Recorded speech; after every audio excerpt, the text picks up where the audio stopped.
PumpkinJohnBoy, the horror homie, here again with another movie review, and it's not about horror this time. It's about the movie of the motherfucking year, the Odyssey. Christopher Nolan's The Odyssey, I should say.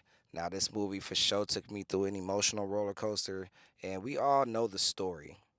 I actually didn't personally know the story because I never read this book in middle school, high school, like a lot of people I know that actually did. I just can't explain it. This guy is him when it comes to this film game. He is him. We already know this from Inception, from his other movies and all that. This is his biggest movie ever. And I saw an interview with Tom Holland telling him that Matt Damon and Christopher Nolan, they felt that everything that they've done in this film life has led them up to this exact moment. Because Matt Damon delivered, Christopher Nolan delivered as a director, everybody delivered, and it all comes to show when you see this movie. Matt Damon was on some straight John Wick with the sword shit. But the movie deals with a lot of psychological things that they got to deal with themselves, deal with the crew around them, deal with people back home. It's about Odysseus, who Matt Damon plays, and he pretty much is on a 20-year journey trying to get back home. Now, this is no spoilers. I don't do no spoilers. I'm just giving y'all insight on what the story is about if you don't already know.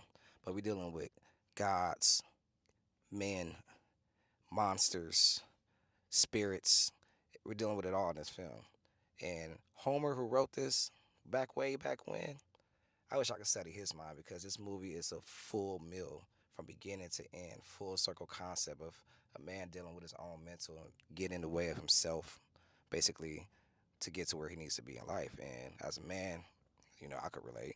Pretty sure as most humans we can too. So this movie definitely hit it for me. I ain't gonna lie. I dropped a tear. I ain't gonna lie. I ain't gonna lie. But just the imagination that it brings out of you. Christopher Nolan, he has so many different type of monsters to deal with, so many different type of look at these big motherfuckers. Like, this scene is one of my favorites too. Crazy, crazy. But what I really, really, really, really enjoy about this is, the movies that have an all-star cast like this, sometimes it's oversaturated and it's just too much. Too many too many A1, A level, you know, heavy hitters in one film. Could like make the film kind of like everybody was balanced out. Everybody was casted perfectly for each character that they played. Now, y'all talking about Lupita. If you see the movie, you will understand exactly why he casted her. You will understand exactly why. I don't want to no spoilers. But she looks different than everybody else. What is beauty? Beauty is perception, right? So if you saw Lupita back in them days, you'd probably drop your jaws, like drop your jaws, I should say. But yeah, Christopher Nolan knew exactly what the fuck he was doing. Stop playing with him when it comes to this casting. He casted everybody for a reason. For a reason that's bigger than what it is. This movie made me feel small. That's what I'll say. Just as a human being, this movie made me feel small. That's like one of the best ways I can describe it. In a good way, though. It's a very humbling experience and makes you realize exactly, oh, nobody's bigger than the program. No matter who you are, no matter what your status is in life. That's what I love about this. This movie has so much depth to it, so many layers. I mean, if you can't, you can't. I know tickets are sold out like crazy, but I highly recommend you see this IMAX 70 just so you get the full experience. I was sitting there, eyes open, locked in for 3 hours straight like this. Like I had to pee and I didn't even want to go to the restroom because I felt like I was gonna miss out on something. Right when it cut to black at the end, I heard about three different people in the audience say, "Wow, wow, wow." Everybody applauded, obviously. And I like to tell y'all that all the time.